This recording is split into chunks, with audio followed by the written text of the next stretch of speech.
Hello students, I am Ankur sir. Today I will teach you present perfect tense. Tense का पूरा series चल रहा है और I am just trying to teach you about tenses. तो first of all सबसे पहले आप स्ट्रॉन्ग हो जाए, टेंसेस पढ़ लें. बहुत सारे मटेरियल है.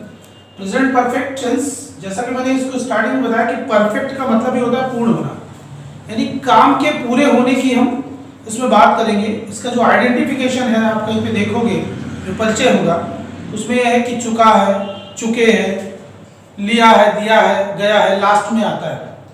बट इसका जो मेन फैक्ट है वो ये है कि काम पूरा हो चुका होगा. जैसे मैंने एग्जांपल्स में लिखा, मैंने किताब पढ़ी है या पढ़ लिया है, यानी पढ़ने का जो काम है वो लगभग पूरा हो चुका है, डन हो चुका है.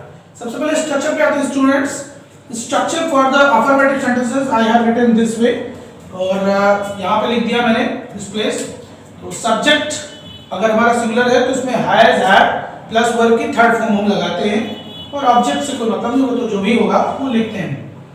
तो सब्जेक्ट हो गया, फिर has, have, it depend on the subjects कि सिंगुलर है, प्लूरल है, तो उसके हिसाब से हम थर्ड फॉर्म तो अलग चीज है. सब्जेक्ट के अनुसार वहां पर जो हेल्पिंग वर्ब है हैज, हैव वो लेकर आएंगे, फिर वर्ब का थर्ड फॉर्म होगा, फिर ऑब्जेक्ट होगा.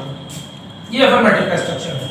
अब आते हैं नेगेटिव में. उसमें सब्जेक्ट होगा, सब्जेक्ट के अकॉर्डिंग हैज, हैव लगाएंगे, और जैसा कि ये नेगेटिव है तो इसमें नॉट या नेवर या जो भी नेगेटिव वर्ड्स आप ला रहे हो वो यूज होगा. फिर वर्ब की थर्ड फॉर्म, ये तो सब में कंपलसरी है कि थर्ड फॉर्म ही इसमें आएगी. ऑब्जेक्ट हो गया. तीसरा, इंट्रोगेटिव सेंटेंसेस मैंने बताया कि दो प्रकार से होते हैं. एक तो यस आर नो टाइप होते हैं, एक तो डब्ल्यूएस टाइप होते हैं. तो yes or no type means जो स्टार्ट होते हैं हेल्पिंग वर्ब से. हेल्पिंग वर्ब में जैसे हैज है, हैव से स्टार्ट हो गया. फिर सब्जेक्ट, ये भी डिपेंड करेगा कि सब्जेक्ट को अकॉर्डिंग ही हैज, हैव यहाँ पे भी लगेगा. अगर सब्जेक्ट सिंगुलर हुआ तो हैज, और सब्जेक्ट प्लूरल हुआ तो हैव. फिर नॉट लगाएंगे अगर है तो, इसीलिए मैंने यहाँ पे अंडरलाइन किया, इसको मैं रिंग में किए दे रहा हूँ ताकि आप बेहतरी से समझ पाए कि अगर नॉट है तो लगेगा, नहीं है तो नहीं लगेगा, कोई कंपल्सरी नहीं है. फिर वर्ब की थर्ड फॉर्म हो गई और ऑब्जेक्ट होगा. जो चौथा इसका स्ट्रक्चर है वो है क्वेश्चन वर्ड. अगर बीच में क्यों, कब आदि क्वेश्चन वर्ड आ रहे हैं तो उनका स्टार्टिंग में हम क्वेश्चन वर्ड लिखेंगे, फिर हैज, हैव और उसके बाद सब्जेक्ट. फिर अगर नॉट है तो उसको लगाएंगे, फिर ऑब्जेक्ट, फिर हमारा इंट्रोगेटिव. तो इंट्रोगेटिव सेंटेंसेस नेगेटिव भी होते हैं, इंट्रोगेटिव सेंटेंसेस अफर्मेटिव भी होते हैं. Now let's go for the examples students. मैंने ये किताब पढ़ी है, या इसको मैंने ये किताब पढ़ लिया है, या मैं इस किताब को पढ़ चुका हूँ. इन सभी की इंग्लिश जो है वो यही होगी. यहाँ पे आई है, ये फर्स्ट पर्सन का प्रोनाउन है, और इसके साथ हम प्लूरल का ऑक्सिलरी वर्ब डालते हैं तो हैव लगेगा. ये यहाँ पे स्पेलिंग तो वही होगी स्टूडेंट्स, लेकिन इसका जो प्रोनाउंसिएशन है वो रेड होगा. I have read this book, I have read this book, मैंने ये किताब पढ़ लिया है. दूसरे में आएंगे, तुम बदल गए हो, यू हैव चेंज, तुम बदल गए हो तो यू हैव चेंज, यू लगा, यू के साथ भी हैव आता है, सेकंड पर्सन का प्रोनाउन है. फिर चेंज हो गया, बदल गए हो. हमने चाय नहीं पी है तो हमने के लिए हम वी लगाएंगे स्टूडेंट, जो सब्जेक्टिव है. उसके बाद फिर यहाँ पर हैव, वी के साथ हम हैव लगाते हैं. ये प्लूरल फॉर्म में भी आता है, प्लूरल ऑक्सिलरी आप किसी भी तरीके से समझ सकते हैं, जिस तरीके से आपको आसान लगे. यहाँ पे नॉट था तो हमने नॉट लगा दिया. स्ट्रक्चर से आप बेहतर से समझ सकते हैं.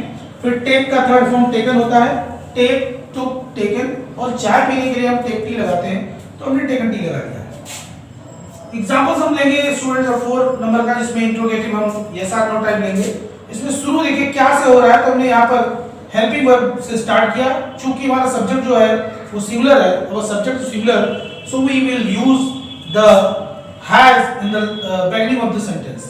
Then after the third form of the sentence verb, and यहाँ पर ही के साथ अपने की अंग्रेजी हम हिज लगाएंगे, इसको हम पजेसिव प्रोनाउन भी बोलते हैं. और वर्ब जो नाउन की तरीके से वहां पर लगा हुआ है, उससे वो ऑब्जेक्ट है हमारा, कोई मतलब नहीं.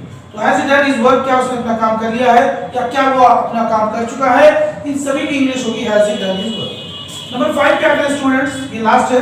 तुमने कपड़े क्यों नहीं पहने हैं.